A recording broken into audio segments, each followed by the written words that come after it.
And once again, it's me, KNG. Let's talk about the hitchhiker with the hatchet.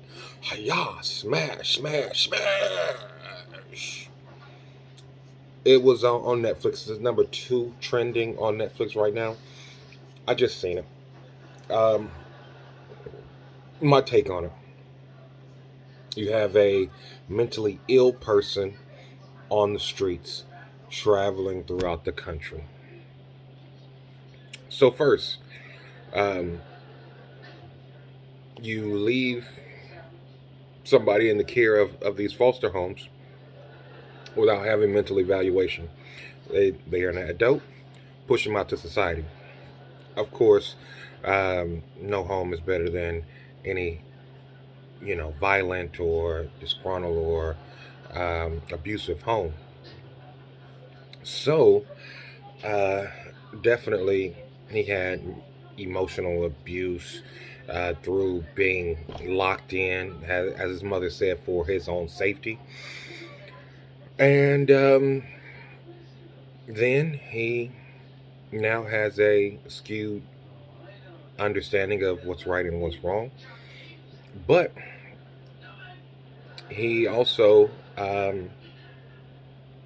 is pretty much wants to stay to himself and wants to fend for himself and, you know, live on the land as best he can.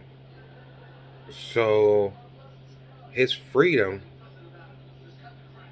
was no locks, no houses, because when he was in a house, he was actually locked up and had to remain in a room against his will.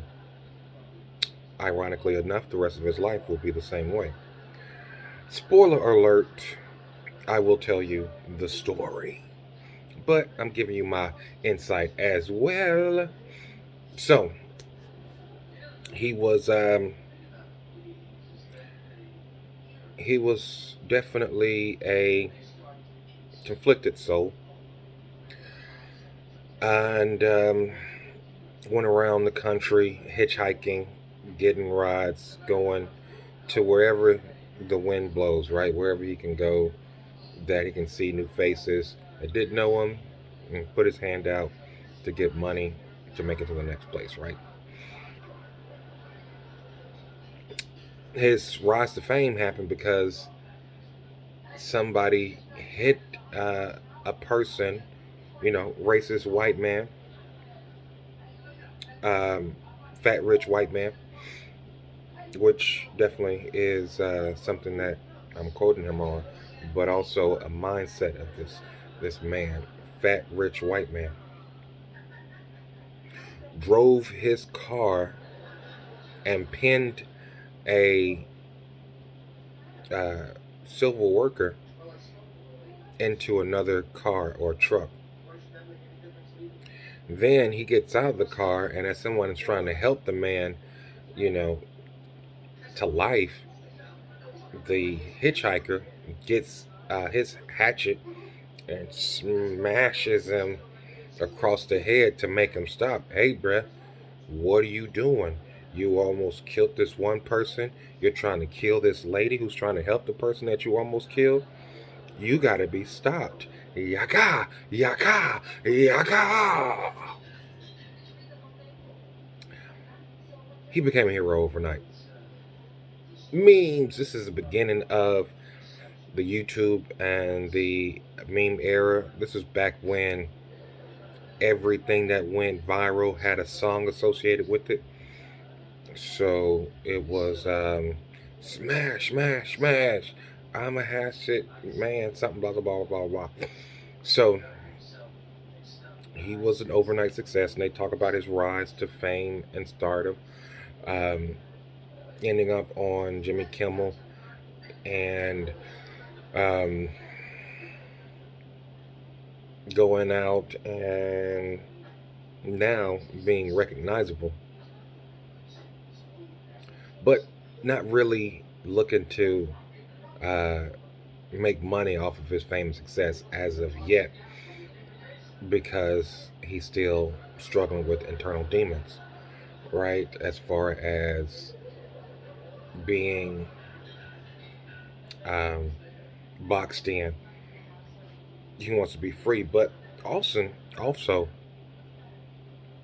he made mention to a couple conspiracy theories, chemtrails, um, the elites, the fat rich white man, you know what I mean? And he was saying some stuff that was like, I was like, huh?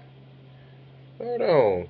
He crazy, but the boy ain't got no computer. He ain't got no computer. He ain't got no phone. This is back in 2013, so I imagine it was the droids.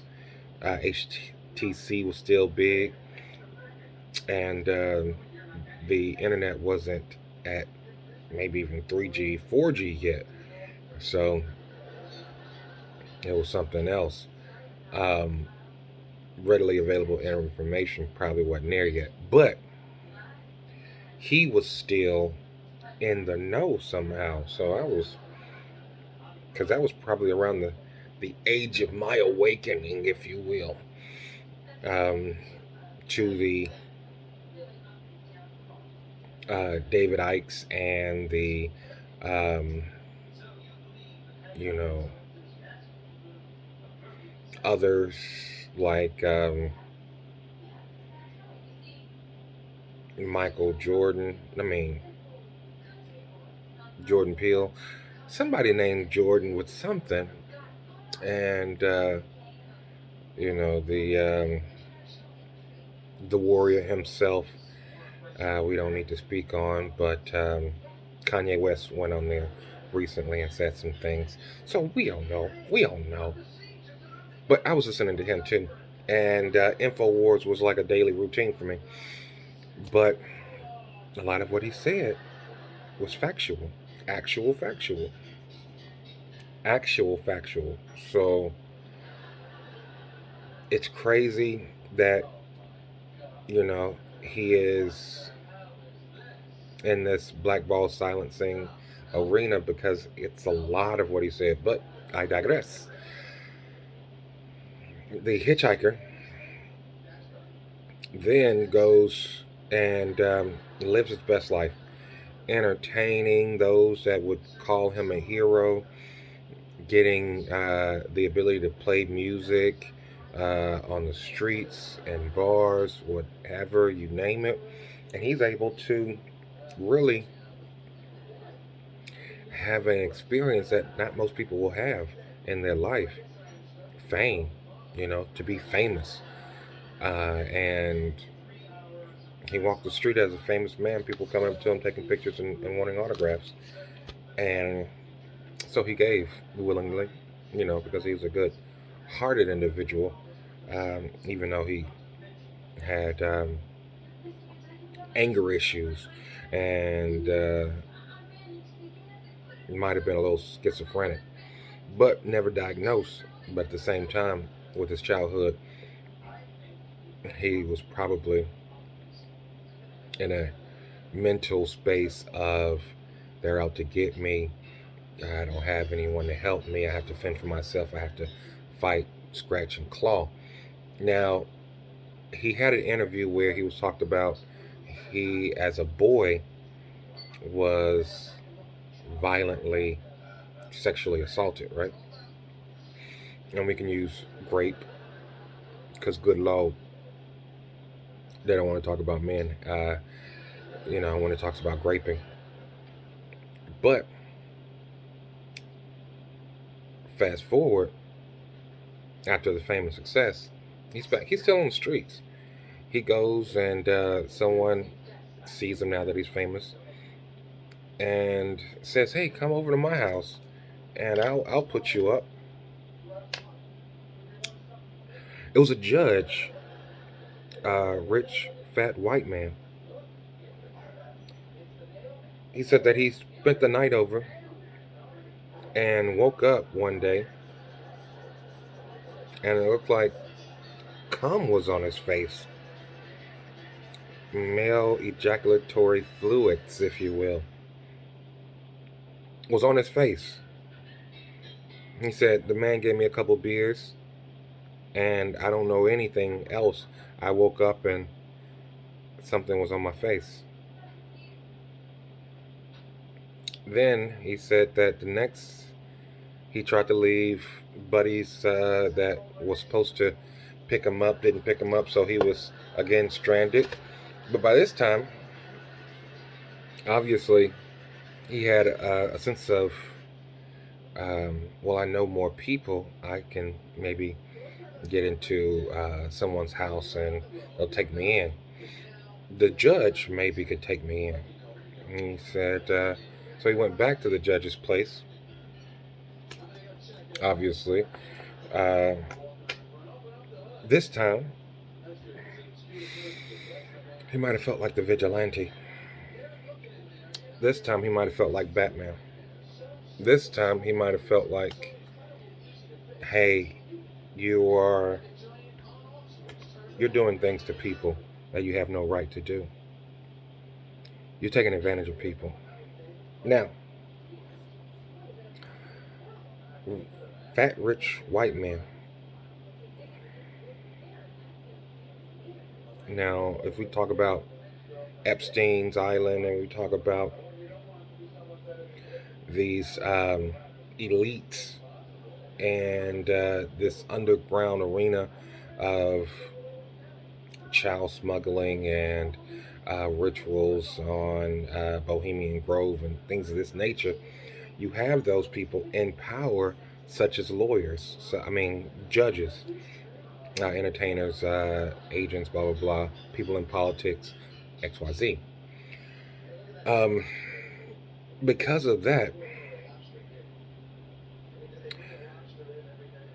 you start to see, was this judge actually a criminal in disguise? You have to think like, all right, this guy who just hatcheted somebody for trying to kill someone might take it into their own hands to be a vigilante, to attempt to take someone else out who may feel like, hey, because of your position and status, you might never get caught. You might never get caught because you have the position and status to be above the law. Mm. Lights off, mic drop. And because of this, he went back to his house. And this time, he violently beat that man to death. Because he ain't no Batman. No, no, no, no, no. Even though he had a traumatic childhood,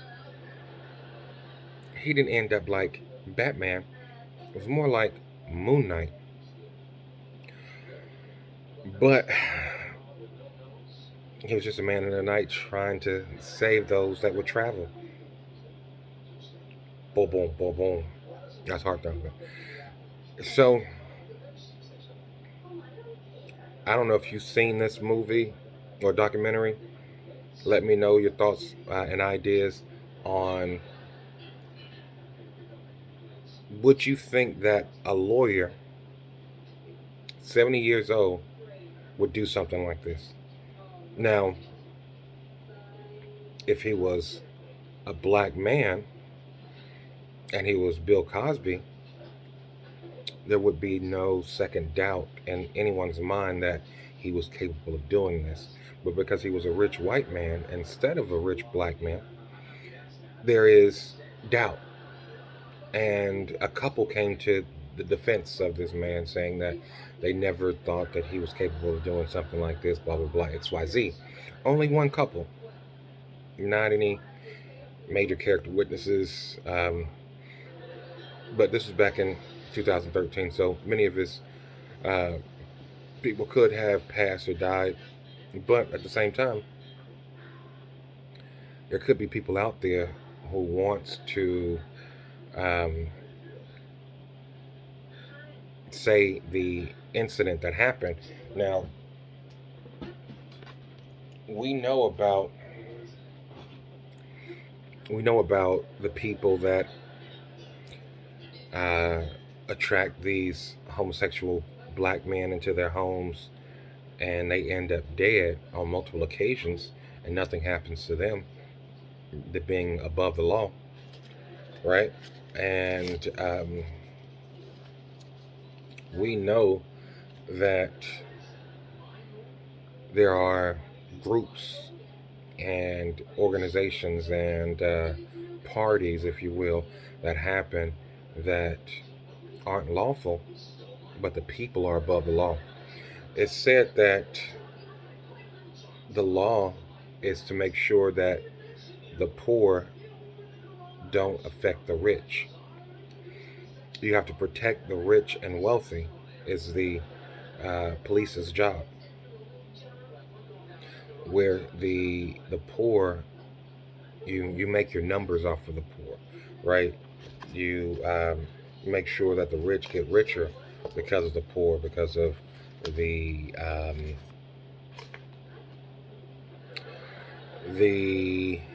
privately owned prisons, the um, businesses that work out of the prisons, um, so on and so forth. You know, the businesses for home incarceration, or the ankle monitors, or the probation officers, and all of this mechanism over the judicial system for the poor, because the rich, you don't get away with anything. So, do you think that he was acting in a as a vigilante in order to right wrongs that he's seen in the world, now that he has this chip on his shoulder and being heralded as a hero? Just a thought. Let me know what you think. Like, comment, subscribe, support. Thank you. Peace.